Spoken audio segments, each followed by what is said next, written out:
Oke, jadi ya makasih ya Mas Sugianto. Jadi pada malam hari ini kita akan membahas mengenai strategi pertumbuhan. Jadi udah di pertemuan 8 ya, kita belajar mengenai strategi pertumbuhan. Apa aja yang akan kita pelajari? Yang pertama pada kegiatan belajar pertama, kita diharapkan teman-teman mampu menjelaskan penggunaan strategi pertumbuhan dan penyehatan perusahaan. Tuh.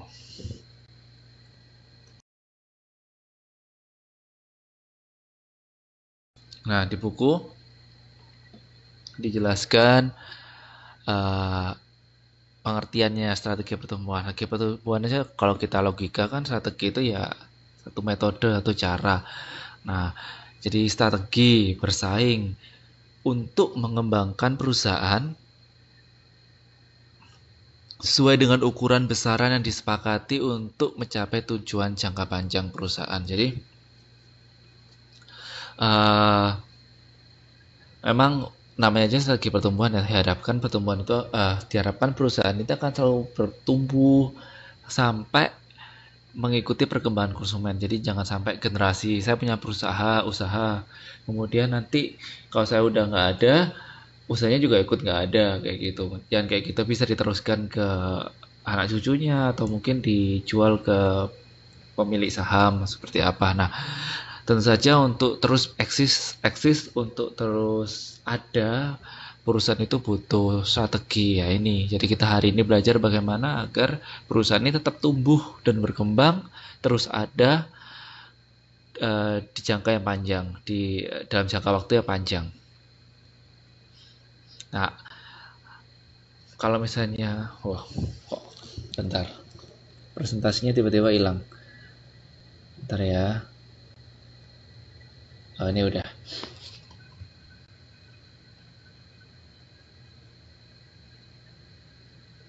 Oke, jadi uh, apa saja perusahaan itu dikatakan tumbuh apabila syaratnya seperti apa? Yang pertama adalah jelas penjualannya lancar terus. Penjualannya lancar terus, makin bertambah, berarti bisa dikatakan perusahaan itu tumbuh. Kemudian semakin banyak dikenal orang dan semakin banyak orang yang mengkonsumsi produk kita atau jasa kita. Berarti pangsa pasarnya makin lebar, itu juga bisa dikatakan tumbuh. Kemudian labanya semakin besar, berarti untung terus gitu ya, nggak pernah rugi, nggak pernah nompoin. Nah, itu juga bisa dikatakan bahwa usahanya berkembang. Wilayah pemasarannya juga semakin besar, ini ada kaitannya dengan pangsa pasar tadi. Dan diversifikasi produk, jadi produknya semakin banyak yang dijual, tidak hanya satu. Misalnya awalnya menjual peralatan mandi, produk-produk kecantikan, sabun, berkembang jadi pasta gigi, berkembang jadi sampo, berkembang jadi mungkin obat, sabun cuci muka, nah seperti itu. Itu kriteria perusahaan bisa dikatakan tumbuh. Teman-teman bisa lihat PPT-nya nggak ya? Ini kok tulisannya you are privately viewing. Tes, teman-teman bisa lihat PPT-nya.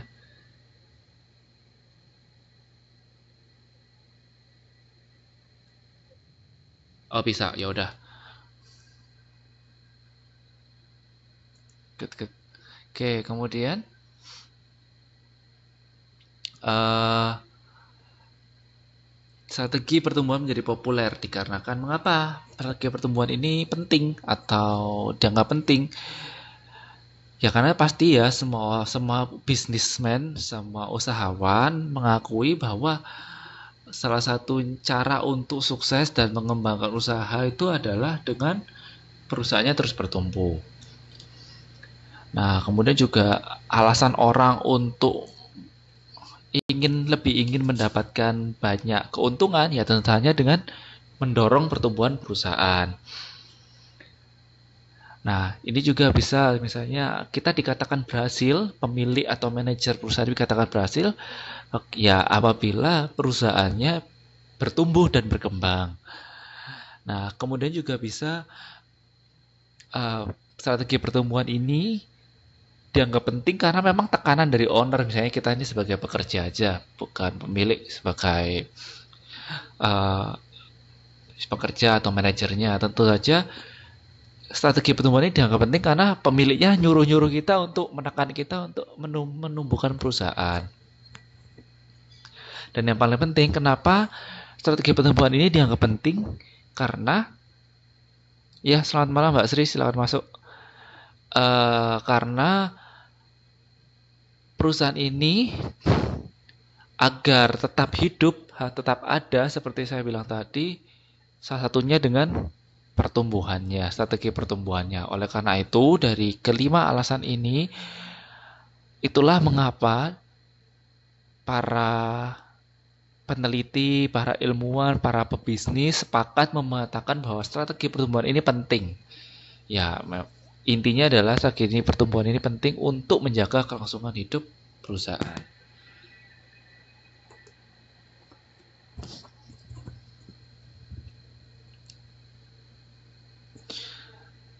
Nah, kita akan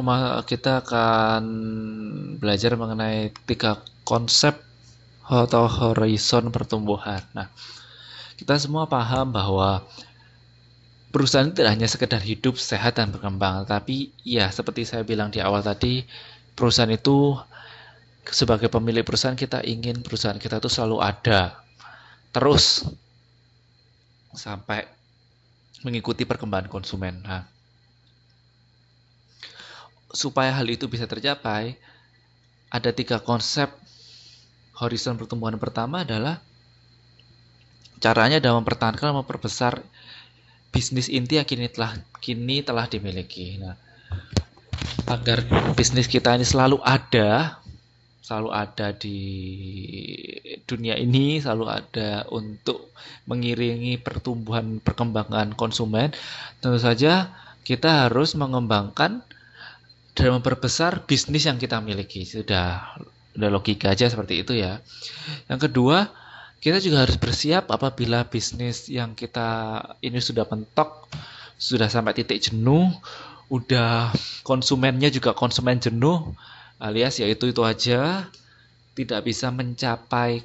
tidak sulit mencapai atau menemukan konsumen baru, kita harus bersiap-siap memasuki bisnis baru. Jadi kita udah mulai memikirkan, bisnis apa lagi ya yang kira-kira menantang, yang bisa saya kembangkan, gitu. Yang ketiga adalah menciptakan alternatif pilihan bisnis baru yang dapat dipertanggungjawabkan. Jadi mungkin belum ada yang punya, kita menciptakan suatu produk sendiri. Ya, ini ada kaitannya dengan nomor 2. Itu juga bisa untuk menyokong pertumbuhan bisnis utama kita. Itu. Nah, malam hari ini kita belajar mengenai strategi pertumbuhannya secara khusus. Nah, strategi pertumbuhan ini dibagi menjadi 7 aspek. Yang pertama adalah berdasarkan konsentrasinya, perluasan pasar, perkembangan produk, integrasi horizontal, integrasi vertikal, diversifikasi konsentrik, dan diversifikasi konglomerasi. Kita bahas pelan-pelan satu-satu. Yang pertama, konsentrasi. Nah, ini adalah strategi pertumbuhan yang paling umum dijumpai pada berbagai perusahaan. Kenapa? Karena perusahaan hanya fokus pada satu sumber daya dan dana untuk mengembangkan satu jenis produk tertentu, teknologinya sama, yaitu satu itu doang, dan pasarnya satu. Mungkin ada yang bisa memberi contoh? Apa? Perusahaan, misalnya kalau sekarang udah sulit ya.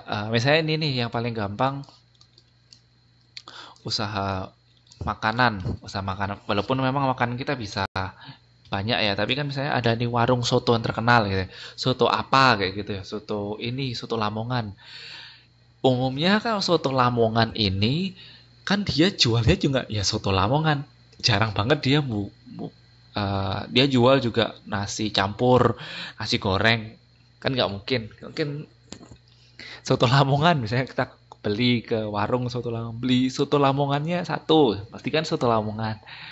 Nggak mungkin kita beli capcaynya satu, beli nasi uduknya satu, ntar ditampol sama si yang punya gitu kan, sate Padang ya, betul. Jadi kan memang ya emang konsentrasinya itu spesialnya dia di situ gitu.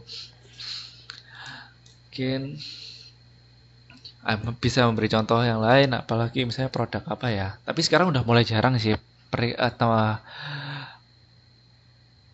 mayoritas mereka udah diversifikasi produk ya. Handphone aja, misalnya Samsung aja kan dia juga punya TV, dia punya handphone, dia punya apalagi home theater kayak gitu kan.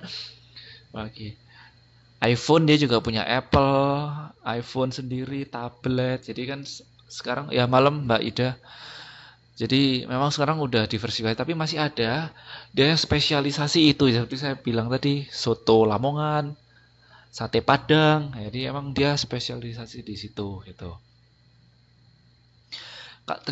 Pengembangan teknologinya, kalau misalnya dia mau berkembang, teknologinya pasti nggak jauh-jauh dari itu. Misalnya ya, soto Lamongan paling juga dikembanginnya jadi soto Lamongan spesial, soto Lamongan biasa. Gitu doang, nggak ada apa lagi.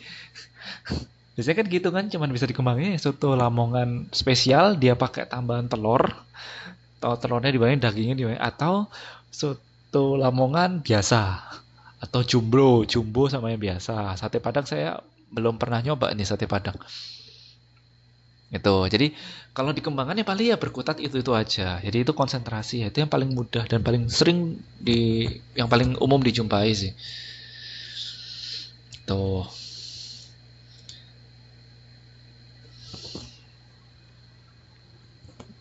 Nah, kalau strategi konsentrasi ini eh, cara si pebisnis atau pemiliknya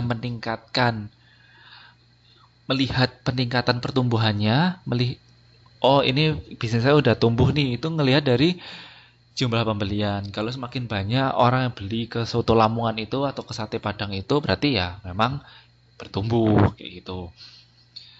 Terus ini di sini juga meningkatkan kecepatan tingkat kedaluarsa barang. Kalau dia cepat habis, ya cepat habis berarti juga, oh berarti ini laris manis nih kayak gitu. Kemudian juga memperkenalkan penggunaan lain dari barang. Nah, bagaimana kalau sudah terlanjur menggunakan strategi konsentrasi ini, bagaimana dia menarik pelanggan lain, pelanggan yang dimiliki pesaing untuk dialihkan menjadi calon konsumennya? Ya, yang harus dilakukan adalah memperjelas diferensiasi barang. Terus juga makin getol memperkenalkan produknya, menawarkan potongan harga. Jadi mungkin dia tidak hanya jual soto Lamongan, tapi mungkin juga soto itu apa aja sih yang paling terkenal? Soto Betawi misalnya kayak gitu. Atau dia juga memperkenalkannya getol. Jadi misalnya nih di marketingnya, pemasarannya semakin digiatkan. Atau juga ada diskon misalnya nih untuk bulan puasa ini, misalnya selama sahur bisa potongan 25% misalnya. Itu kan berarti orang makin, oh yaudah sahur di sono aja deh kayak gitu. Itu cara-caranya kalau udah pakai strategi konsentrasi. Kemudian bagaimana dia menarik cara membeli baru ya, mendorong orang untuk memaksa orang untuk mencoba memakan, atau tadi contoh saya memakan coto Lamongan itu gitu. Kemudian juga memberikan contoh barang. Nah, ini misalnya produk lain ya. Jadi tapi contoh barangnya tidak applicable di soto Lamongan atau sate Padang, tidak. Kan nggak mungkin kita kasih contoh kan. Makan gratis jadinya. Atau menaikkan atau menurunkan harga. Itu sebagai salah satu strateginya. Tuh ya. Untuk konsentrasi. Jadi ini paling umum. Intinya konsentrasi itu kita spesifik atau spesialisasi aja di satu produk itu.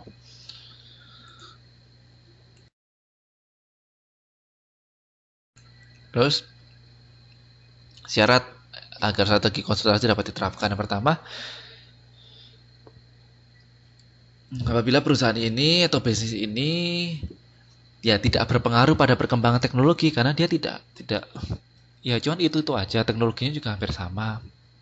Jadi kan ya udah sampai akhir hayat mengandung badan pun soto Lamongan ya itu gitu, masa ada soto Lamongan dikasih topping pizza gitu kan, terlalu kreatif kan, nggak nyambung juga. Ya udah, teknologinya cuman itu aja, yang paling yang dibutuhin ya kompor, peralatan masak, udah kan. Kayak gitu. Pasarnya, sasarannya tidak mudah mengalami kejenuhan, ya wis, siap orang kan butuh makan ya, kayak gitu. Kemudian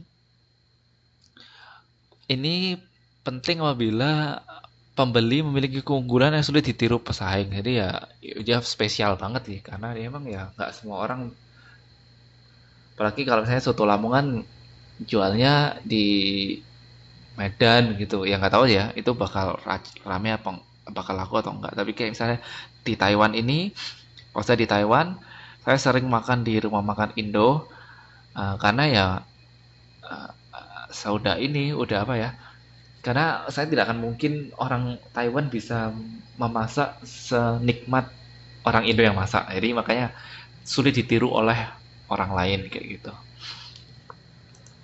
Oke. Strategi yang kedua ada perluasan pasar. Jadi tadi kan konsentrasi. Jadi bagaimana, saya ulangi mungkin yang terlambat. Jadi kalau kan kita membicarakan mengenai strategi pertumbuhan, salah satu cara yang bisa dicapai adalah yang pertama dengan konsentrasi tadi itu. Jadi kita ahli aja di bidang satu produk. Yang kedua yang akan kita bahas ini ada memperluas pasar. Nah, memperluas pasar ini resikonya kecil, juga kecil setelah strategi konsentrasi. Intinya adalah dia menambah jangkauan pemasaran. Di memperkenalkan produk tidak hanya di satu kota, satu wilayah, tetapi di kota lain. Jadi makin banyak yang kenal. Kemudian bisa juga menambah saluran distribusi dan intensitas promosi. Itu perluasan pasar. Bentar, kelewatan.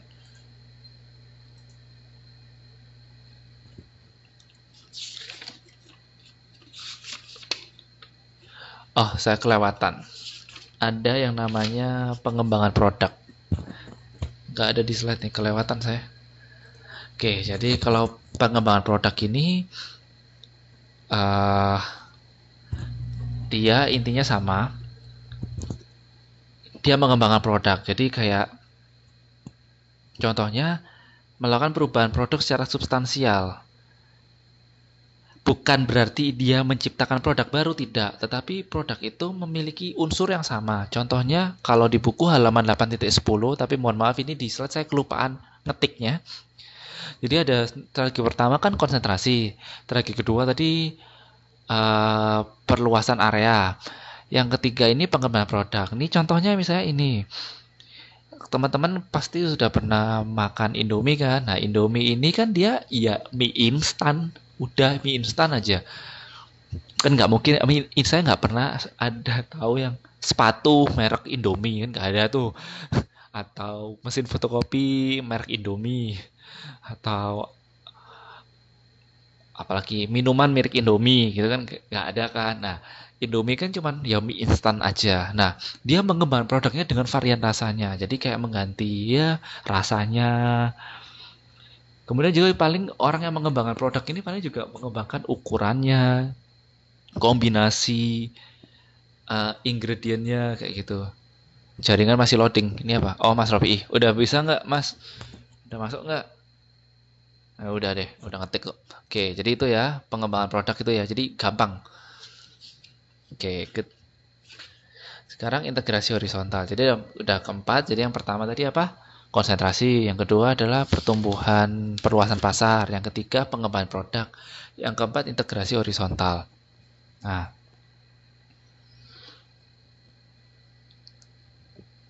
jadi kalau di integrasi horizontal ini perusahaan ini menambah unit usaha strategis yang dimiliki dengan menghasilkan barang dan jasa yang sama dengan sebelumnya telah dimiliki.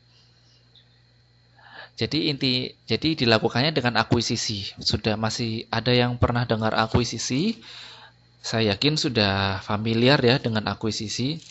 Kalau belum familiar, berarti akuisisi itu kayak apa ya? Membeli perusahaan lain seperti itu, tapi hampir sama akuisisi. Jadi caranya integrasi horizontal ini ya dia membeli perusahaan lain yang sejenis, yang sebelumnya menjadi pesaing perusahaan.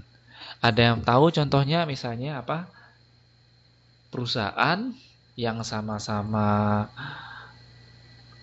pesaing kemudian diakuisisi. Apa contohnya? Ada yang bisa memberi contoh?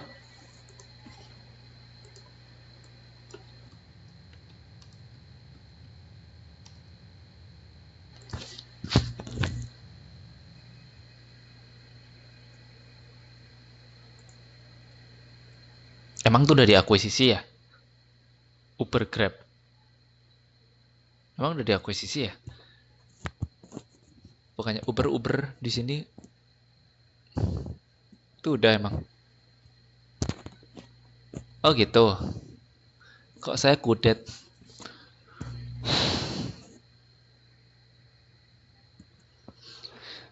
Mungkin bener ya, saya anggap bener ya, saya nggak tahu. Kayaknya Uber Grab, ya kayaknya jadi satu deh. Oh ini, ada yang per FB dengan Instagram. Yes. Ya, Danone mengakui sesi Aqua. Yes. Yes. Saya ini ada contoh nih. Satu, ada yang ngerokok nggak di sini? Kan sekarang ini Philip Morris diakuisisi sama mengakuisisi dirinya dengan HM Sampurna. Tuh Philip Morris. Philip Morris ini terkenal. BAT dengan Bentul. BAT British American Tobacco, BAT dengan Bentul. Itu juga. Itu yang kalau di pabrik rokok. Kalau yang teman-teman ngerokok mungkin kalau ngerokok dan aware ya. Tuh, itu yang lain juga FB, Instagram, oke ya FB dengan WhatsApp. WhatsApp sekarang juga kayaknya dia masuk juga pula, nggak tahu dah. Danone Aqua ya, Danone Aqua ya betul, itu juga boleh. Tidak ada pak, tidak ada ini maksudnya tidak ada ngerokok ya, oke. Oke, jadi kemudian adalah itu. Jadi kenapa dia harus mengakuisisi pesaingnya ya? Karena dia ingin memperbesar kekuatan pasar plus mengurangi pesaing. Nah, bagaimana cara mengakuisisi itu? Yang pertama adalah tahapan pertama adalah berusaha melakukan percepatan perluasan. Jadi dengan mengakuisisi kan makin cepat kita memperluas pangsa pasarnya. Yang awalnya pangsa pasar pesaing di kota A, pangsa pasar kita di kota B, jadinya kita udah langsung punya AB kayak gitu. Kemudian yang kedua adalah berusaha mempertahankan keberlangsungan hidup. Ya, semakin possibility, kemungkinan hidupnya semakin panjang. Nah, kalau ada horizontal, mesti ada vertikal. Nah, kalau vertikal ini seperti apa? Nah, kalau ini vertikal ya, berarti kan ke atas dan ke bawah. Horizontal kan ke kanan dan ke kiri. Nah, bisa dibayangkan ya, kalau horizontal ke kanan dan kiri. Jadi, lihat pesaingnya kan di kanan dan kiri. Kalau vertikal ini ke atas dan ke bawah. Nah, kalau vertikal ini dia ini mencaplok. Yes, berdiri. Oke. Oke. Berdiri. Ya, ya ke atas dan ke bawah. Kalau saya disumbu itu agak ganggu sih katanya berdiri. Anyway,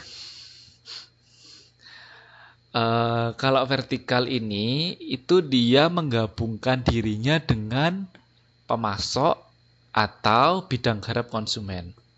Nah, maksudnya seperti ini. Kalau misalnya nih, saya langsung kasih contoh aja ya. Ada yang tahu Indofood karena saya dulu banyak berhubungan dengan pabrik makanan sih. Jadi saya contohnya pasti itu tuh dong. Indofood ini kan dia produksi mie ya, Indomie itu Indofood kan. Nah, kemudian dia juga punya tepung sama sausnya tuh apa ya, sasa ya, kecap sama saus Indofood ya, kecap sama saus Indofood itu ada kan ya, memang ya. Dan juga tepung dia juga punya. Nah, Dia saya nggak tahu pasti, saya nggak mau ini, cuman contohnya ini misalnya kalau teman-teman punya perusahaan perusahaan mie instan, kemudian teman-teman juga membeli perusahaan tepung, kemudian juga membeli perusahaan kecap dan saus. Nah, otomatis enaknya adalah ketika teman-teman memproduksi mie instan itu, teman-teman bisa langsung memasok tepungnya dari perusahaan milik sendiri. Kecapnya, kalau misalnya mie goreng kan butuh kecap, diambil dari perusahaan milik sendiri. Sausnya juga seperti itu. Ya, jadi intinya kalau integrasi vertikal ini adalah menguntungkan kita untuk menghemat prosedur, biaya, seperti itu. Karena kita kan anggapannya punya sendiri semua jadinya. Kalau misalnya bidang garap konsumen, misalnya teman-teman punya, lanjutin tadi lah ya, mie instan. Kemudian teman-teman juga punya gerai produknya sendiri. Jadi kayak punya toko yang khusus menjual mie instan itu. Nah, berarti teman-teman juga bisa menjual itu langsung kepada, ya, dari hulu sampai hilir dikuasai. Jadi mulai dari bahan bakunya dikuasai sampai teman-teman itu ke konsumen dikuasai. Jadi nggak perlu distributor karena teman-teman bisa mencapai konsumen langsung dari pabrik. Nah, inti enaknya apa? Ya, semakin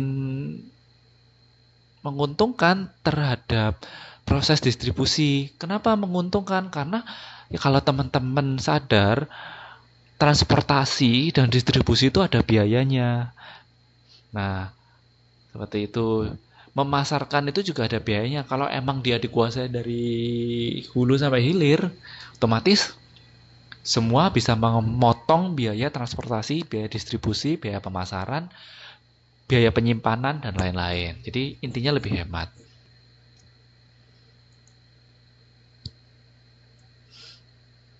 Nah, misalnya nih ya, saya kasih contoh, ada pemilik perusahaan minuman, dia menghasilkan botol minumannya sendiri, kan enak jadinya. Nggak perlu beli ke supplier, karena kadang di supplier tuh harganya beda kalau punya sendiri. Kemudian, nih, toko pembuat sepatu. Jadi dia buat, kemudian dia juga punya toko pengecer sepatunya, kan enak tuh jadinya.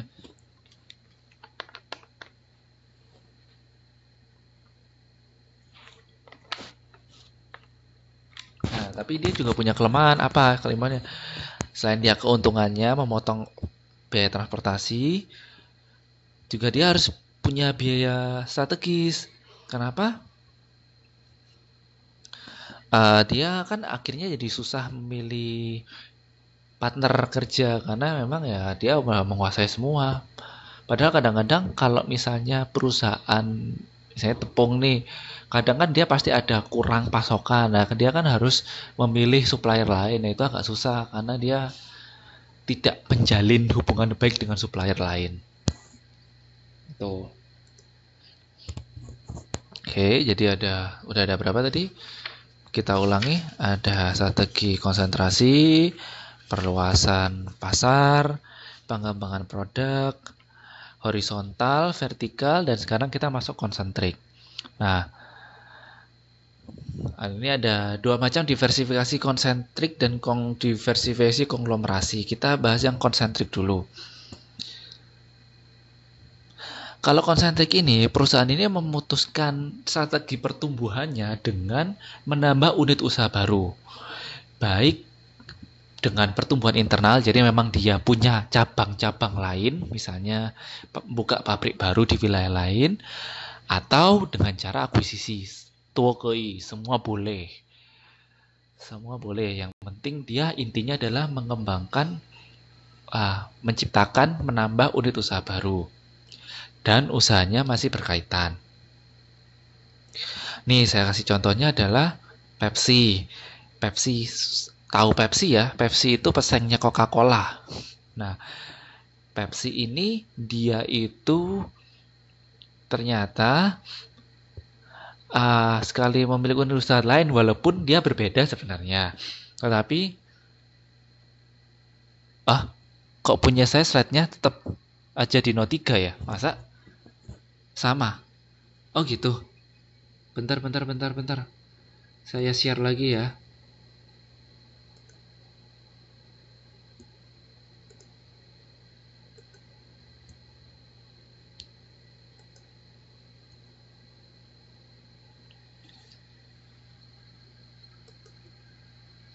Bentar ya. Ini saya upload lagi.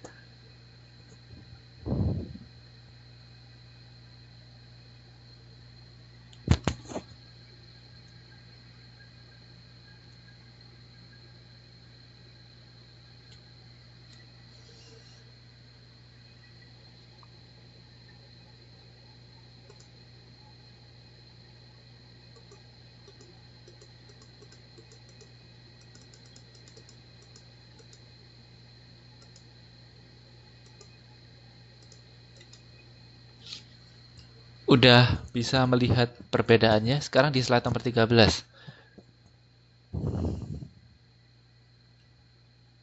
Oke, good. Sudah ya. Oh, terima kasih Mas Cinta sudah mengingatkan. Tadi agak error berarti. Ya sudah, tidak apa-apa. Itu pokoknya sudah denger lah ya. Jadi tadi itu sekarang kita diversifikasi konsentrik. Jadi kita contohnya Pepsi. Pepsi ini eh dia punya ternyata saya juga baru tahu dia punya usaha lain yang berkaitan dengan minuman ringan. Misalnya dia bekerja sama dengan Kentucky Fried Chicken, Pizza Hut, Taco Bell, and Frito-Lay. Yang saya tahu memang kalau dulu perusahaan tempat saya bekerja memang dia punya kontrak dengan salah satu Pizza Hut. Jadi dia menyuplai. Mungkin maksudnya di sini Pepsi dan PepsiCo ini dia punya kontrak dengan Kentucky Fried Chicken, Pizza Hut. Jadi kalau kita beli pizza pasti ditawarin minum. Mau minum apa kak? Nah, kita pakai Pepsi ya, dia disodorin Pepsi. Nggak mungkin kita minumnya. Mungkin ada dia kalau di Indonesia mungkin dia merger dengan bukan merger ya. Dia bekerja sama dengan teh botol sosro. Minum apa kak? Jangan sampai nanti minum ke pizza pesennya ini merek lain misalnya teh kotak gitu. Kagak ada. Yang ada ya pasti dia cuma ngomong adanya Pepsi. Terus biasanya apa sih kayak tehnya itu teh sisri, bukan teh sisri apaan ya? Teh sosro mungkin kayak gitu. Jadi dia yang memang udah bekerja sama. Jangan menyebutkan merek-merek lain yang ini tidak ada kaitannya dengan perusahaan yang tidak bekerja sama tuh nggak akan ada kayak gitu. Tapi emang di Indonesia udah nggak ada ya Pepsi ya?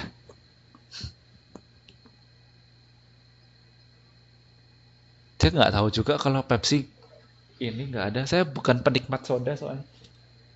Udah usia merangkak naik Pak, Mas Cinta sudah mengurangi soda. Saya pasti pesannya teh atau air putih kalau saya.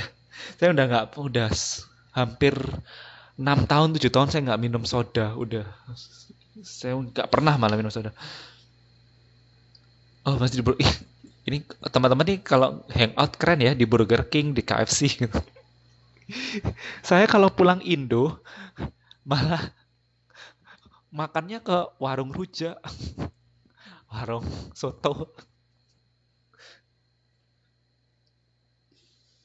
Jangan banyak-banyak soda ya. Anyway, saya nggak tahu Pepsi itu masih ada atau enggak. Tapi harusnya masih. Mungkin tidak di Indonesia ya. Indonesia itu kerjasama biasanya Cola ya, Coca-Cola ya. Masih ya. Aduh, saya kudet sih. Tapi intinya kalau konsentrik itu adalah mengekspansi usaha itu aja deh. Menambah unit usaha baru. Bekerja sama dengan yang baru kayak gitu. Mas Cinta hafal kali. Kayak setiap weekend kayaknya nongkinya di ini. Di Waralaba. Oh, Mas Sugianto ada ini usaha ojol. Oh, oke. Okay. Make sense. Tapi pandemi gini nggak sepi kan ojol? Maksudnya ojek online masih oke kan? Malah kayaknya orang-orang pada pesan online deh.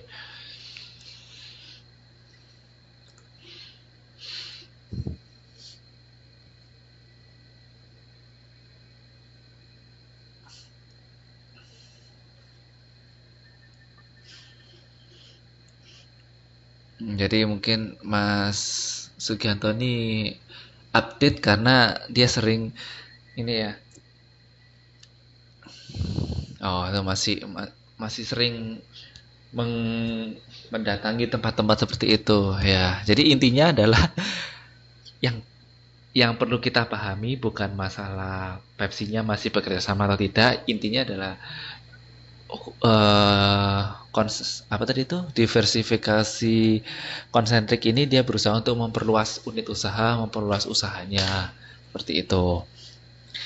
Sekarang konglomerasi. Kalau konglomerasi kalau tadi itu masih seputar makanan atau bidangnya sama, misalnya kan Pepsi tadi atau Coca-Cola atau whatever, itu pasti dia kerjasama sama makanan dong, karena dia minuman kayak teh botol sosro kayak gitu kan, dia tagline-nya kan makan apa aja minumnya teh botol sosro. Nah, dia kan nggak mungkin dia kerjasamanya sama sepatu atau sama kipas angin atau sama TV gitu kan, nggak mungkin dong. Masa beli TV dapat Pepsi satu botol, kan nggak lucu. Nah, berarti kan sama sejenis, tapi berbeda dengan konglomerasi. Kalau konglomerasi ini usahanya sama sekali tidak memiliki keterkaitan dengan bidang usaha yang sebelumnya telah dimiliki. Nah, jadi konglomerasi ini tantangannya adalah pemilik usaha harus benar-benar pinter, karena dia harus membentuk sebuah usaha yang sama sekali dia tidak berhubungan dengan berpengalaman sebelumnya. Nah, kalau diversifikasi konglomerasi, ada yang bisa memberi contoh apa perusahaan yang dia sama sekali tidak berhubungan tapi dia bisa punya, contohnya apa?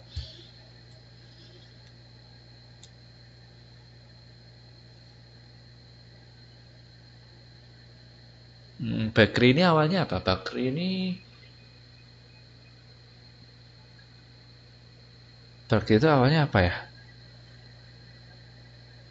Kalau ngomong itu berarti Ciputra juga bisa sih. Ciputra itu kan bangunan-bangunan, tapi dia juga punya universitas. Universitas Ciputra gitu kan. Kan pertama real estate kan Ciputra ini ya. Ciputra, ada yang tahu Ciputra nggak ya? Nah, Ciputra kan real estate kayak perumahan, ya apartemen kayak gitu. Kemudian dia juga punya universitas juga. Itu kan sama sekali berbeda antara bisnis dan real estate dan pendidikan. Itu kan dua-dua hal yang berbeda. Oh iya, Lapindo itu ya TV One. Yes, Telkom. Telkom dengan apa ya? Ini kenapa yang cowok-cowok mulu ya? Yang cewek-cewek mana nih suaranya nih? Yang cewek-cewek, yang mbak-mbaknya masih ini kan di layar kaca, layar laptop sama ini kan hadir ya kan, menyimak-menyimak. Oke, jadi ada yang bisa ngasih contoh nggak? SMK Telkom. Oh ya, SMK Telkom, Universitas Telkom. Kayaknya bagus sih, soalnya sepupu saya lagi kuliah di Universitas Telkom.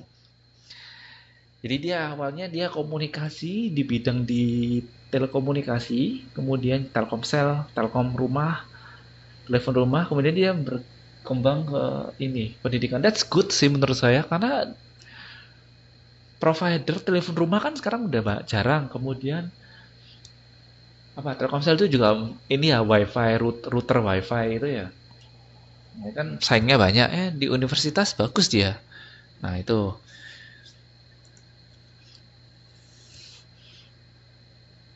Jadi strategi 7 strategi tadi harus melalui, untuk bisa dilaksanakan harus melalui pertumbuhan internal dan akuisisi. Nah, kalau tadi ya kan saya udah sempat bilang, ada yang pernah dengar akuisisi atau tidak? Kalau yang belum pernah, akuisisi itu membeli perusahaan lain, tidak peduli peleburan atau penggabungan, intinya membeli perusahaan lain. Jadi pertumbuhan tadi itu semua itu bisa dilakukan dengan memang pertumbuhan internalnya dia oke dan dia membuka cabang baru, dia mengoptimalkan sumber daya manusia dan sumber daya yang dia miliki, namun bisa juga dengan akuisisi. Baru 7 strategi tadi itu bisa dicapai. Oke, itu ya.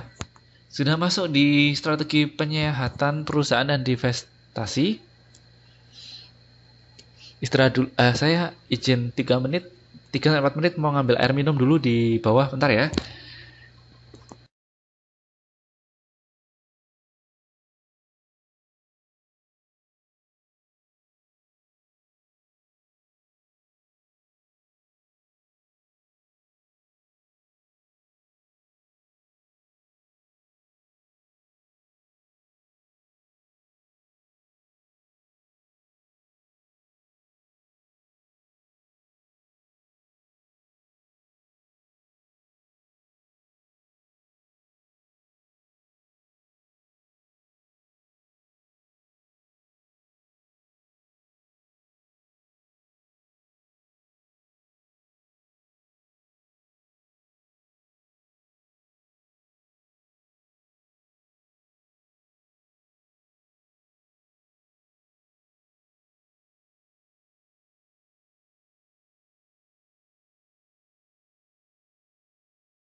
Oke, I'm back. So, jadi kegiatan belajar yang kedua ini kita kalau tadi kan pertumbuhan. Kemudian sekarang kita belajar penyehatan perusahaan dan divestasi. Jadi kalau misalnya bagian ini nanti akan dijelaskan bagaimana menyehatkan perusahaan apabila memang perusahaan itu sudah dinilai tidak sehat. Bagaimana menyehatkannya kembali, kayak gitu ya. Tadi kan pertumbuhan karena penyehatan. Nah, strategi penyehatan ini dikenal menjelang pertengahan dasawarsa 70-an. Jadi cukup lama. Nah, sehat tidaknya perusahaan itu dilihat dari lingkungan bisnisnya. Lingkungan bisnis itu kan dari pesaingnya atau dari ancaman dan peluang dia yang kemarin ada kaitannya dengan analisis SWOT. Dicoba dibuka kembali analisis SWOT, analisis TOWS itu lingkungan bisnis ini dia. Kalau teman-teman sudah mulai kerja kelompok, saya nggak tahu sudah mulai kerja kelompok belum? Udah mulai dicicil belum tugasnya? Nanti daripada dekat-dekat keteteran, mending mulai dibagi, mulai dari sekarang. Oh sudah ya, bagus. Kayaknya kemarin Mbak Titin minggu lalu udah memberi saya ini ya, daftar nama kelompoknya. Jadi mulai aja dibagi tugasnya biar nggak keteteran jauh-jauh hari. Jadi kalau teman-teman bikin analisis SWOT, kita melihat ya kelompoknya udah dibagi, nggak tahu kerjanya sudah dibagi belum.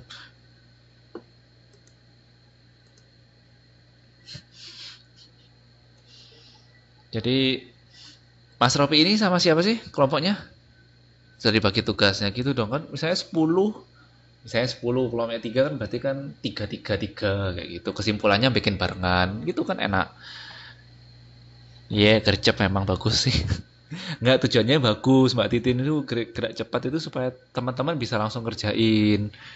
Jadi nggak keteteran, nggak ketumpuk sama tugas lain, mata kuliah lain. Katanya kemarin mata kuliah lainnya banyak tugas, diskusi.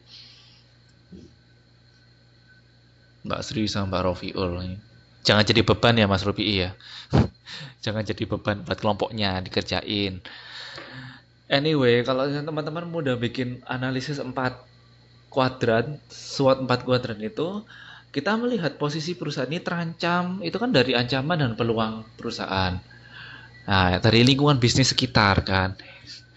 Nah, itu kan jadinya lingkungan bisnis ini berperan penting untuk perkembangan usaha kita. Nah, tapi di sini sudah disajikan tanda-tanda bahwa peluang bisnis dan ancaman bisnis itu sudah mulai menggerogoti kesehatan dari bisnis. Yang pertama adalah, nah ini berikut disajikan beberapa tanda yang dapat dijadikan petunjuk strategis sedikitnya peluang bisnis yang tersedia dan terbukanya ancaman bisnis. Jadi kita melihat dari pertumbuhan ekonomi dan aktivitas ekonominya. Kemudian kita juga bisa melihat dari kredit dan aktivitas pasar modal. Jadi kalau misalnya tersedia kredit banyak, itu seperti apa usahanya akan jadi lebih oke kan? Atau pertumbuhan ekonominya semakin bagus di Indonesia, otomatis kita bisnis juga semakin diuntungkan. Kalau sekarang dengan pandemi ini memang agak kondisi ekonomi memang agak susah ya, kayak gitu. Jadi mungkin nanti kalau sudah selesai ekonominya benar membaik, mungkin semuanya akan berubah. Pertumbuhan populasi Indonesia ini kan populasinya besar banget. Nah itu keuntungan karena apa? Orangnya konsumtif, jadi lebih kebutuhan kan semakin banyak. Perubahan harga juga memberikan indikasi bisnis, tanda-tanda bisnis. Jadi kalau harganya dia semakin mahal terus, inflasinya semakin tinggi, berarti kan agak menjadi sebuah ancaman kan bagi bisnis kita. Perubahan sosial budaya mungkin dari menjadi lebih konsumtif atau orang menjadi lebih perhatian terhadap keamanan pangan, terhadap label halal, kesehatan dan kebersihan makanan, kayak gitu. Perubahan politik dan hukum, tentu saja dengan pembatasan-pembatasan, misalnya ini lockdown, berarti kan lockdown ini kan susah juga untuk barang ekspor impor seperti itu. Jadi ya hal-hal yang terjadi di lingkungan bisnis ini yang akhirnya nanti bisa sebagai indikator kita untuk melihat bahwa perusahaan kita ini sehat atau tidak. Nah, kalau dari indikator internal, jadi kan tadi kan lingkungan bisnis dari luar. Kalau internalnya dari dalam diri perusahaan kita sendiri, kita juga bisa melihat bahwa perusahaan kita ini sebenarnya sehat atau tidak. Yang pertama adalah kita punya uang yang cukup atau tidak. Likuiditas kita cukup atau tidak, terbatas atau tidak. Modal kerja kita cukup atau kita harus mengurangi modal kerja kita. Utang kita makin banyak atau makin sedikit. Piutang dagang kita meningkat atau menurun. Jadi itu juga sebagai bisa indikator perusahaan kita ini sebenarnya secara kasar sehat atau tidak.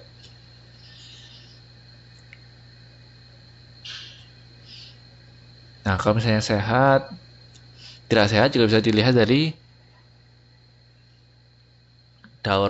ini persediaan meningkat. Kenapa persediaan ini ada yang tahu nggak? Kenapa persediaan meningkat itu tandanya kita tidak sehat.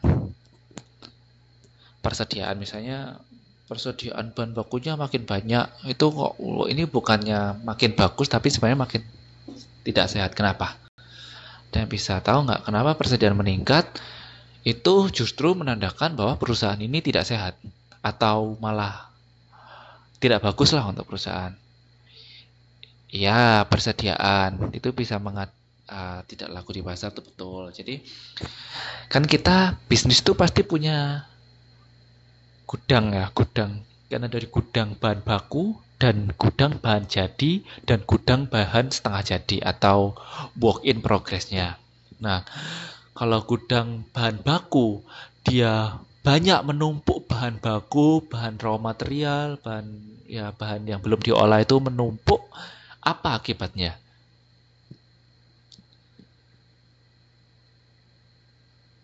Ya, ini memang ya betul permintaannya bisa berkurang. Oke, juga itu nanti arahnya seperti itu. Tapi kalau teman-teman kan itu saya ulangi ya, teman-teman kan kalau punya bisnis kan pasti punya ada gudang nih, ada gudang bahan baku, ada gudang barang jadi. Nah, gudang produk jadi. Nah, kalau gudang bahan baku ini menumpuk, itu tandanya tidak sehat. Kenapa?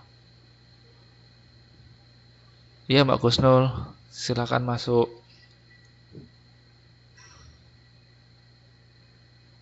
Iya memang makanya ada kan gudang barang jadi dan gudang halaman berapa ini ya?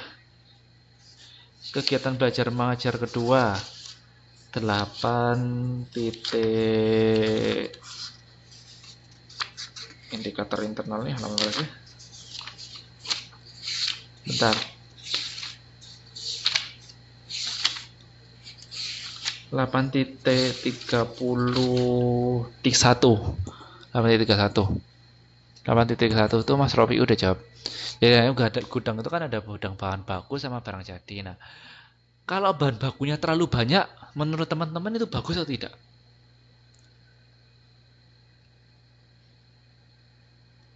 Kalau bahan bakunya banyak, ya jadi itu sudah tidak bagus ya, tidak bagus. Kenapa? Ya, perputaran arus saya terganggu, betul kata Mas Cinta. Kedua, kalau bahan bakunya ini ada umur atau usia bahan bakunya, terus maka apa yang terjadi? Kualitas dari bahan baku itu akan menurun ya kan? Akan kadaluarsa. Rugi atau tidak? Rugi dong. Nah, bahan baku yang tidak diolah, betul katanya Mas Cinta, bahwa nanti akan mengganggu perputaran arus gas. Begitu juga dengan barang jadi. Kalau misalnya terlalu banyak penyimpanannya, berarti dia tidak bisa menjual dengan baik kan. Jadi nanti akan kedaluarsa dan rusak juga. Seperti itu. Penjualannya menurun, margin berkurang, biaya meningkat, bantuan barang di depan oleh bank meningkat. Jadi dia disokong sama bank makin banyak, berarti kan utangnya makin banyak. Itu berarti tidak bagus juga.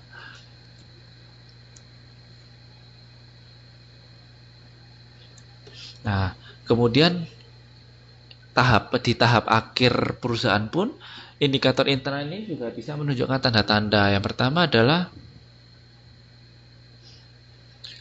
labanya menurun, kemudian pengurangan staff tanpa menganalisa sebab pokoknya. Jadi kayak ada perampingan gitu, ada pengurangan tenaga kerja. Itu juga menjadi salah satu indikator bahwa perusahaan tidak sehat. Jadi kalau misalnya ada perusahaan yang terkenal untuk tiba-tiba mengurangi tenaga kerja, berarti dia dalam kondisi yang tidak sehat. Mungkin kalau misalnya teman-teman dengar perusahaan-perusahaan maskapai yang sekarang ada di Indonesia maupun di dunia, tidak hanya di Indonesia tapi di dunia juga, karena adanya pandemi corona ini, mereka harus terpaksa merumahkan pegawainya sampai pada batas waktu yang tidak bisa ditentukan. Nah, itu kenapa? Ya karena tidak sehat, tidak ada pemasukan, tidak ada penerbangan, seperti itu.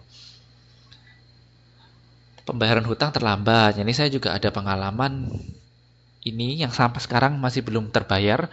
Jadi kemarin ketika saya terbang dari Indonesia ke Taiwan, saya kan transit di Hong Kong pakai Cathay Pacific. Nah, karena Hong Kong pada waktu itu semua yang transit di Hong Kong tidak boleh, maka penerbangan saya dibatalkan. Jadi saya menggunakan Royal Brunei yang terbang langsung dari Indonesia ke Taipei. Nah, saya refund dong, saya mengajukan mengajukan permohonan untuk mengembalikan uang saya ke pihak maskapai Cathay, tapi sampai detik ini pengajuannya uang saya belum dikembalikan. Jadi dia punya banyak hutang, terutama kalau dalam kasus saya ada hutang ke saya sebagai konsumen, seperti itu. Ya, karena saya juga menyadari sih, walaupun saya juga butuh uang, semua orang juga butuh uang, cuman saya juga menyadari bahwa sekarang maskapai sedang mengalami masa-masa kesusahan. Krisis kas, penurunan penjualan terus-menerus. Nah, ini juga jelas sebagai indikator yang tidak bagus, tidak sehat.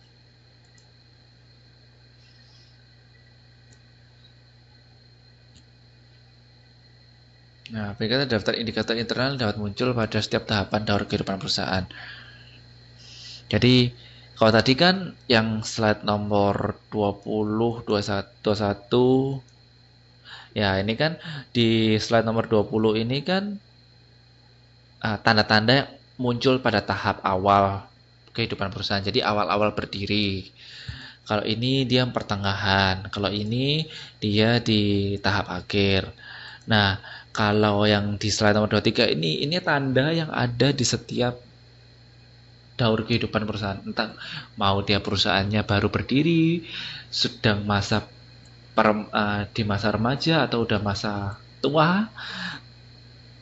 Kelima indikator ini seperti utilisasi modal menurun, pangsa pasar produk menurun, publikasi meningkat, peningkatan perputaran tenaga kerja dan manajemen, perpindahannya penguasaan pangsa pasar kepada pesaing. 5 ini bisa ditemukan di setiap tahapan perusahaan. Jadi kalau 5 ini udah ada, dia tidak peduli entah itu perusahaan baru dibangun, perusahaan itu sudah berjalan 3 tahun, entah perusahaan itu sudah berjalan puluhan tahun. Kalau 5 ini sudah ada, berarti memang itu tidak sehat. Nah, teman-teman juga hati-hati kalau masuk. Kalau saya selalu seperti ini sih. Kalau saya misalnya ada interview kerja, misalnya dulu waktu saya bekerja, saya tanya karyawan saya sebelum datang interview atau pas itu saya pasti cari-cari informasi perusahaan ini tuh karyawannya keluar masuk nggak ya?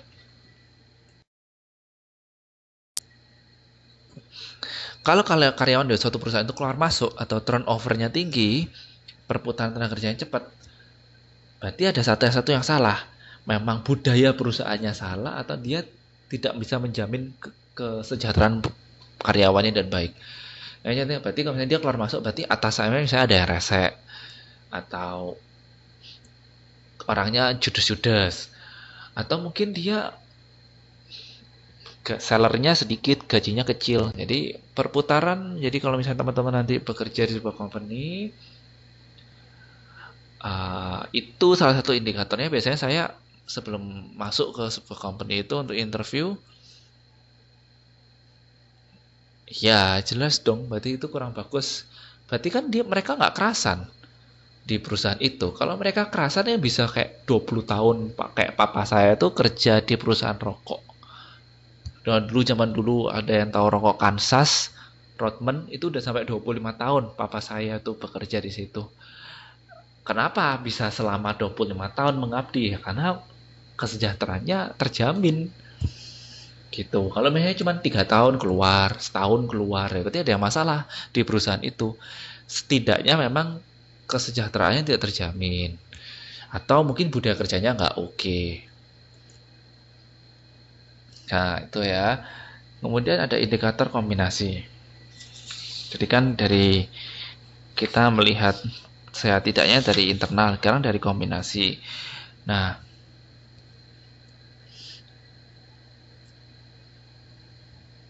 kayaknya sih ya Minak Jinggo itu udah lama banget.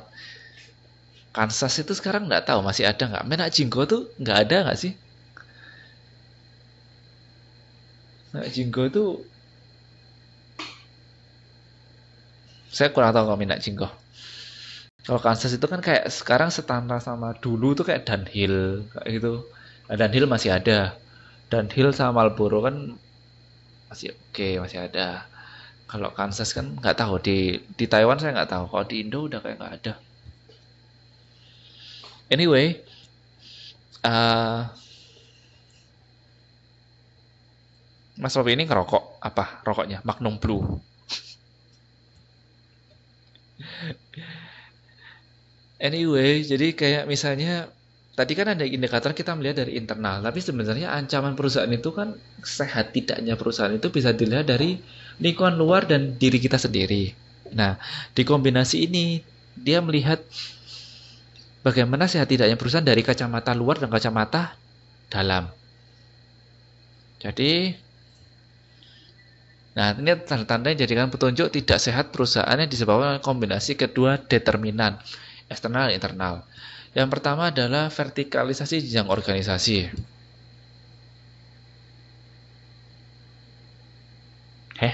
Dulu kan waktu SD, kalau naik kelas pada bawa rokok. Maksudnya, kalau naik kelas dikasih hadiah rokok gitu. Enggak kan?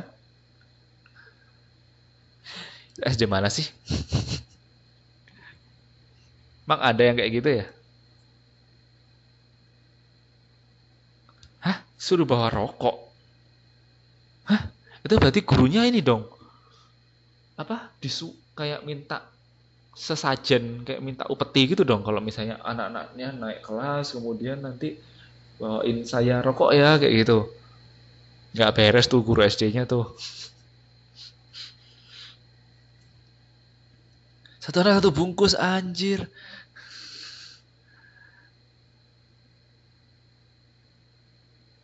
Bayaran untuk suap. Iya, ya Mbak Santi silakan masuk. Itu nanti suap tidak. Ini sih anak SD dibodohin gitu. Uh, ya sudahlah ya, mungkin tidak patut dicontoh. Sama gurunya dijual lagi kayaknya itu. Anyway, kembali lagi ke materi. Sambil kalau mau cerita nggak apa-apa. Intermezzo. Jadi kalau misalnya itu mah nyuap sih itu, gurunya itu minta suapan sih itu. Semoga gurunya amal ibadahnya dilancarkan ya. Anyway, jadi kalau misalnya di indikator kombinasi itu vertikalisasi jenjang organisasi. Kenapa itu tidak sehat? Berarti kan menurut saya memang vertikalisasi jenjang organisasi itu kan semakin banyak orang kan, tingkatannya semakin panjang. Jadi misalnya ada yang operator, kepala operator, leader, supervisor, senior supervisor, manajer, senior manajer, spesialis, direktur, oh banyak banget lah satu tuh. Berarti kan banyak orang. Menurut saya berarti pembagian tugasnya tidak jelas dan itu akan menyebabkan suatu masalah tidak sehat. Nggak tahu tuh dinaikin semua nggak? Udah disogok nggak? Tapi kan yang naik kelas semua, yang naik kelas yang Mbak rokok, Mas Segianto, bukannya tidak naik kelas. Memang yang naik kelas yang suruh Mbak rokok gitu. Karyawan dengan lebih dari satu pimpinan. Jadi ini, nih sambil kalau yang mau cerita boleh silakan di situ, mau curhat-curhat ya. Tapi juga jawab pertanyaan saya. Jadi misalnya nih, kalau saya selalu yakin bahwa karyawan yang punya satu pimpinan itu dia akan tidak bagus performanya. Ada yang setuju nggak? Ya misalnya nih Mas Ropi tempat kerja itu punya dua bos, kedudukannya sama.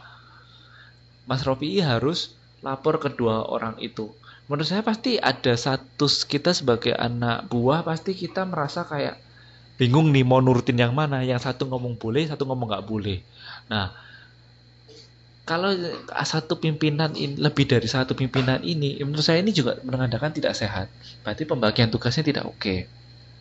Nggak enak itu memang jangan. Yaitu karena budaya perusahaannya tidak oke atau pembagian kerjanya tidak oke.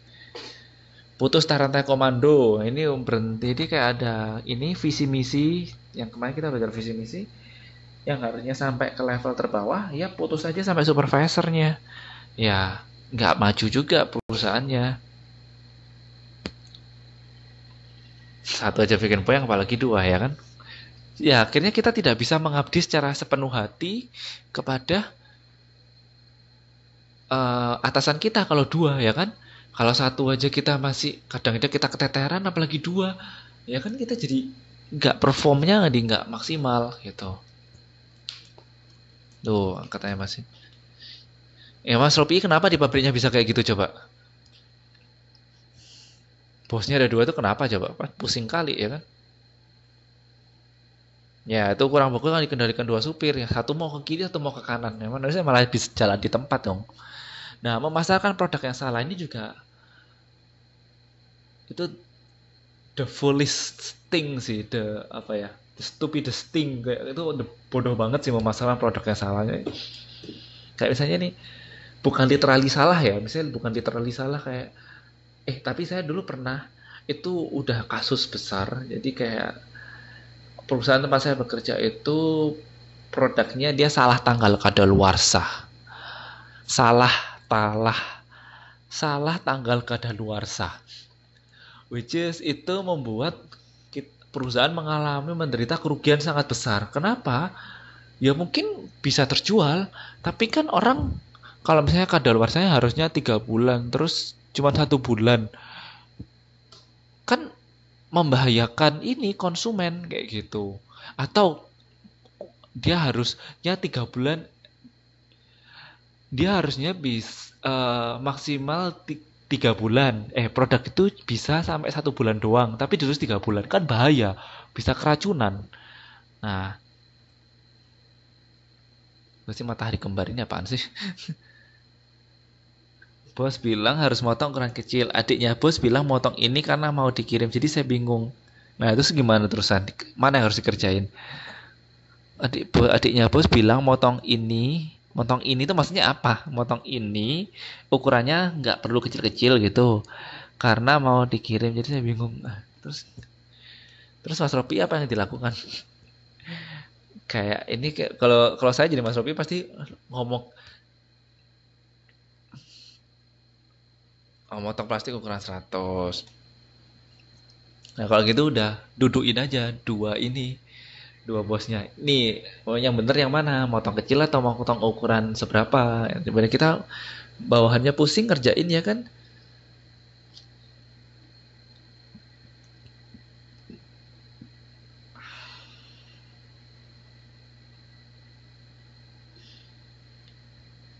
Nah ini juga tadi itu masalah produk yang salah ini juga itu fatal sih mama.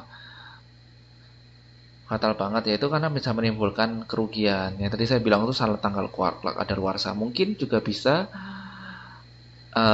Pemasaran produk yang harusnya untuk anak-anak dipasarkan, misalnya nih salah satu strategi pemasaran. Ini produknya itu anak-anak, tapi dipasarkan untuk orang dewasa, kan jadi nggak sesuai.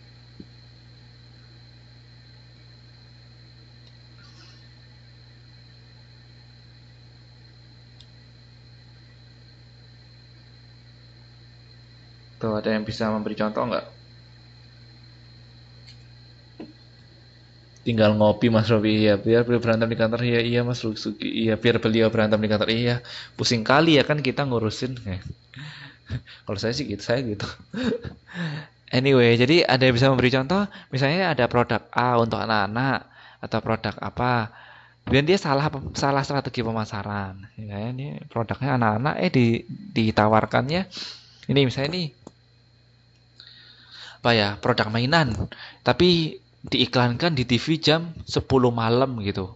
Ya enggak, ya anak-anak udah pada tidur, ya kan itu. Jadi kan dia salah salah salah pemasaran, salah pangsa pasar, salah strategi pemasarannya itu. Nah, sekarang kita masuk ke penyihatan strategik. Penyihatan strategi diperlukan ketika terjadi kesalahan strategik, ya iyalah ya. Nah, biasanya berkaitan dengan usaha penyihatan terhadap ketidakmampuan perusahaan memenuhi kebutuhan konsumen. Ya, intinya adalah penyihatan strategi ini ketika kita melakukan kesalahan ya, kita berusaha untuk memperbaiki keadaan. Kalau strategi kita, intinya kalau strategi ini, kalau kita melakukan kesalahan di bidang strategi pemasaran, kita sudah tidak pada misi yang seharusnya. Kalau penyihatan operasional ini biasanya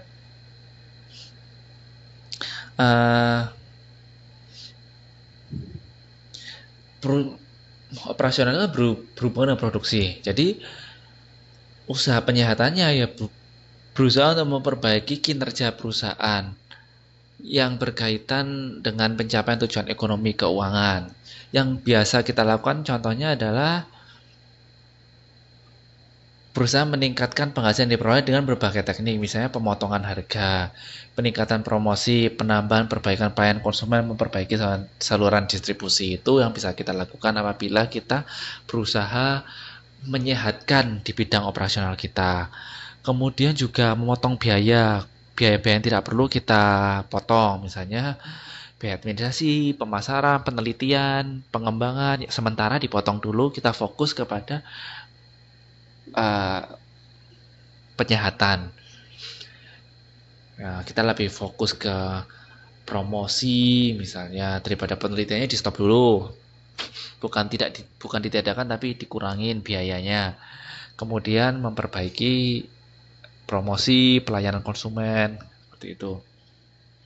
Tapi di sini digarisbawahi bahwa strategi ini biasa dilakukan apabila perusahaan telah dewasa, sudah pangsa pasarnya sudah gede, tidak perlu diperluas lagi.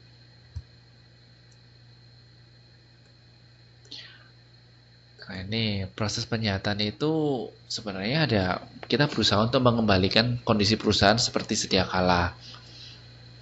Caranya ya manajemen berusaha melakukan evaluasi secara menyeluruh. Kira-kira kalau umumnya bisa 1-3 bulan. Kemudian setelah kita mengevaluasi secara menyeluruh, kita membuat rencananya seperti apa. Itu ada waktunya.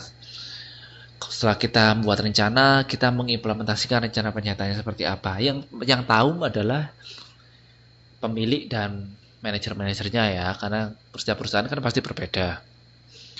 Yang keempat, membuat langkah stabilisasi perusahaan, itu ada waktunya sendiri, dan menyiapkan ke arah pertumbuhan bisnis. Ya, secara keseluruhan bisa memerlukan waktu sampai 1-2 tahun dari awal sampai pertumbuhan. Itu pun kalau lancar ya, tergantung terhadap kesiapan setiap personil. Nah, kalau misalnya dari dalam diri pebisnis dan manajemennya tidak mampu, sudah saatnya negara mengintervensi. Nah, kenapa perlu negara mengintervensi? Karena dirasa bahwa keadaan ekonomi tidak hadir, kerusakan atau apa ya, sakitnya ini sudah tidak hanya dirasakan oleh satu perusahaan, tapi banyak perusahaan di berbagai industri. Oleh karena itu negara perlu campur tangan. Kalau teman-teman ingat mungkin tahun 98 sampai 2000 Indonesia mengalami krisis moneter yang 100 rupiah yang awalnya ada harganya kemudian 1000 menjadi nilai yang kita bisa membeli barang itu dengan angka 1000 atau 500 karena semua barang naik kan. Nah, negara karena krisis moneter ini negara Indonesia pada waktu itu berusaha untuk membantu mengangkat perekonomian. Kalau teman-teman Indonesia kan dulu, teman-teman ingat pada waktu krisis moneter itu kan tagline atau apa istilahnya, pemerintah mendengungkan cintai produk dalam negeri, kita membeli produk dalam negeri supaya apa? Industri tumbuh kembali, supaya kita kalau membeli produk dalam negeri, mencintai produk dalam negeri, otomatis bisnis bisa menggeliat lagi. Nah, kalau negara ini keterlibatan negara dilakukan dalam 3 tahap. Yang pertama, ya negara, menteri-menteri merumuskan dan mengimplementasikan kebijakan ekonomi makro dan hukum yang diperlukan. Kemudian menyehatkan sektor keuangan terlebih dahulu. Ya, pada waktu itu kan kenapa kita krisis moneter? Karena harga minyak dari awalnya di zaman Orde Baru ya, namanya Presiden kedua, harga bahan bakar dari 300 perak, kemudian dia naik 1 liternya berapa ratus perak, 300 perak ya, kemudian naik kan mau dari 5.000 sampai sekarang berapa? Berarti Indonesia sekarang terakhir beli bensin berapa ya premium sekarang di Indonesia ya? 9.000 enggak ya? 11.000 per liter? Oh, 7.650. Itu pertalite ya, bukan premium kan? Saya udah nggak di kota saya sudah tidak menemukan premium. Pertalite harusnya tuh. Pertalite ya. Ya, sekitar jadi kan dulu kan awalnya itu kan ditemukan oktan-oktan baru kan. Dulu kan premium aja di zaman Orde Baru kan, di zaman dulu kan sampai 300 perak udah dapat 1 liter kan, murah karena ya tau lah ya itu. Nah, setelah tidak ada subsidi lagi, nah negara mati-matian untuk menyehatkan keuangan. Kemudian juga negara perlu melakukan intervensi. Oh, premium 6.600 ya. Itu di kabupaten biasanya. Itu di daerah kabupaten untuk ngisi. Ya orang kabupaten kayaknya. Kalau orang kota udah kayaknya nggak ada pertalite, tinggal 1 doang kalau di Malang. Nah, kemudian ya negara melakukan intervensi penyihatan terhadap sektor real ya. Dipilih mana perusahaan milik harapan, kita beri subsidi. Strategi divestasi.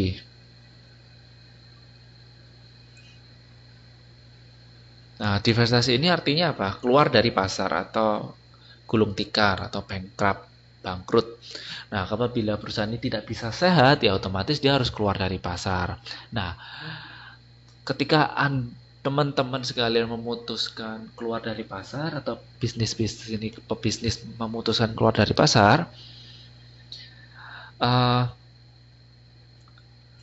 kita pasti punya alasan dong. Jangan asal ya udah deh bulan depan saya nggak ada angin, nggak ada hujan, tiba-tiba saya memutuskan gulung tikar, itu namanya gila kan. Nah, berarti kan kita pasti udah punya alasan. Premium biasanya ada di pusat kota. Oh, malah di pusat kota ya.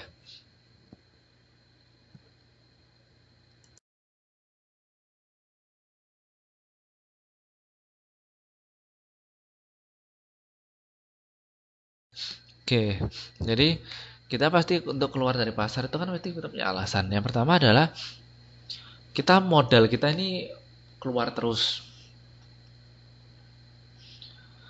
Kita untuk menghindari kerugian modal lebih besar, akhirnya kita memutuskan untuk keluar dari pasar. Daripada saya keluar modal terus nggak dapat untung, kan saya rugi, mending saya tutup, itu masuk akal. Kemudian karena utang perusahaannya banyak, akhirnya kita jual perusahaannya, kita kan bisa menutupi utang, itu juga bisa.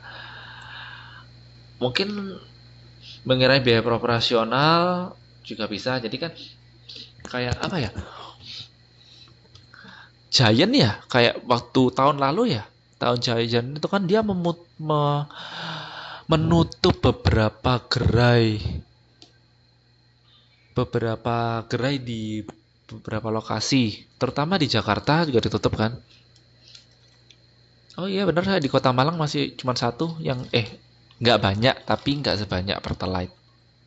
Anyway, kembali lagi ke divestasi. Mungkin teman-teman yang di Indonesia pernah dengar tahun lalu Giant menutup beberapa. Di Jakarta tuh ada 6, tahun ini nggak tahu sekarang itu Giant ditutup. Di Malang juga, tempat saya, kota saya juga dekat rumah ditutup Giant. Alasannya dia mengurangi biaya operasi. Nah, saya nggak tahu, kurang ya alasannya itu mengurangi biaya operasi karena mungkin menghidupi berbagai macam gerai, berbagai macam apa ya, banyak gerai itu lebih ongkosnya lebih banyak mungkin ya. Mungkin untuk dia biaya listrik saya berapa puluh juta gitu kan, untuk menggaji karyawan berapa puluh juta. Nah, sedangkan yang beli di situ paling cuman berapa juta, berarti kan nggak nutut tuh, akhirnya daripada dia membiayai hal-hal semacam itu, mending dijatuhin satu aja atau ditutup. Nah, itu juga bisa. Mungkin juga ada tawaran peluang lebih atraktif dan regulasi pemerintah. Contohnya ada beberapa perusahaan yang harus terpaksa ditutup oleh pemerintah karena tidak mengikuti aturan atau izinnya tidak resmi seperti itu. Nah, itu beberapa alasan sebelum kita memutuskan menutup usaha kita atau menggulung tikar. Jangan tidak ada angin, tidak ada hujan, kemudian oke, 2 bulan lagi saya gulung tikar deh. Itu saya udah kayak apa, alasannya nggak logis gitu. Itu jangan. Jadi gulung tikar itu jangan asal-asalan, ada alasannya. Itu ada 5 alasan yang mungkin bisa menjadikan kita untuk gulung tikar. Nah, selain itu untuk keluar dari pasar itu juga tidak asal. Diperlukan alasan lain yang mencukupi untuk terjadinya keputusan menutup operasi perusahaan, yaitu sebelum menutup dia harus mampu mengatasi halangan keluar dari pasar. Contohnya halangan ada 2 tuh, halangan keluar pasar bersifat ekonomis dan psikologis. Yang ekonomis, barang modal aktiva tidak memiliki kegunaan yang berarti bagi pihak lain. Biaya ditimbulkan karena harus memutuskan hubungan bisnis dengan pemasok. Adanya regulasi pemerintah yang melarang keluar dari pasar. Kemudian, jadi pastikan permasalahan ini selesai dulu baru memutuskan gulung tikar. Kemudian keengganan mengakui kegagalan, berkurangnya kebanggaan manajerial, ketidaknyamanan emosional karena berpisah dengan perusahaan yang telah menjadi bagian hidupnya. Nah, kadang kita sebelum menutup perusahaan itu kan apa ya?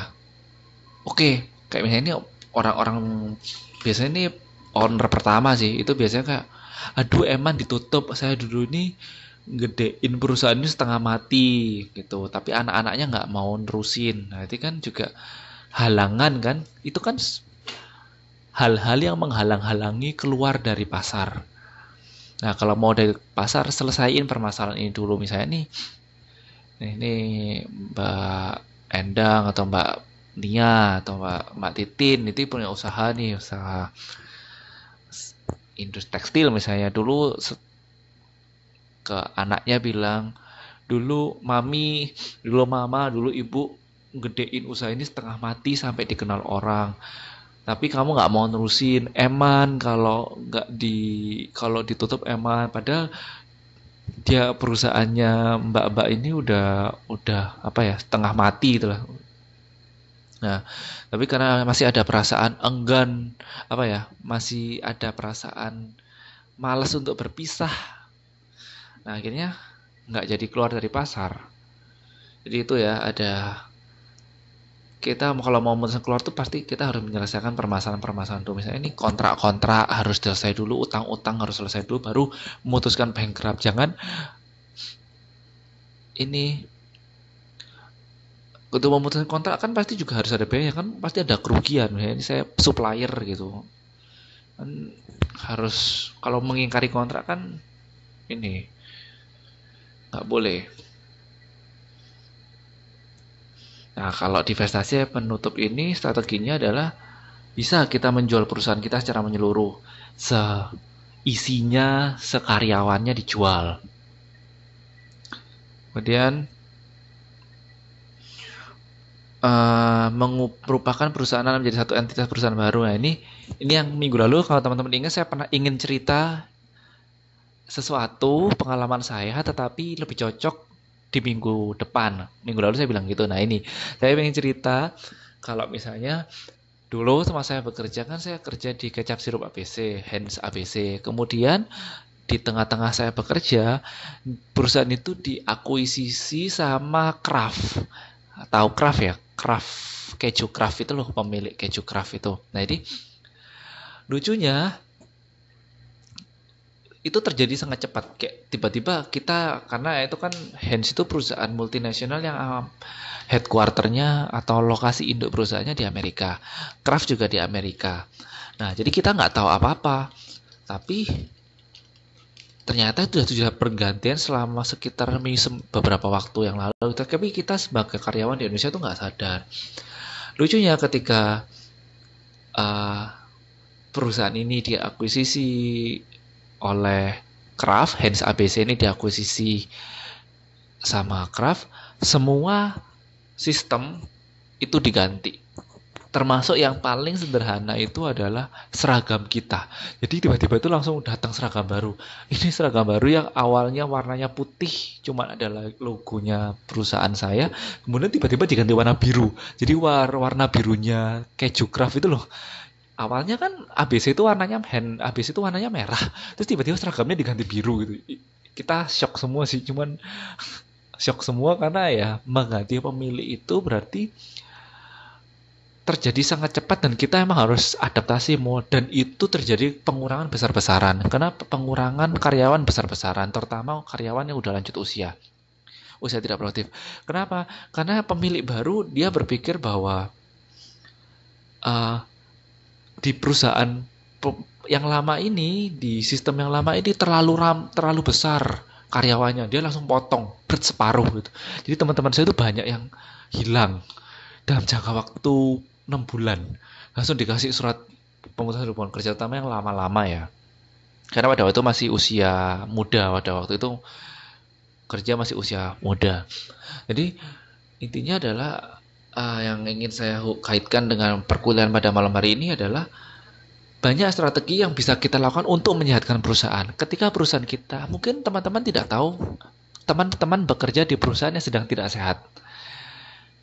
Orang-orang atasan yang tahu. Nah, tetapi orang atasan-atasan itu dia sempat berpikir dia langsung menjual atau berkolaborasi dengan perusahaan lain.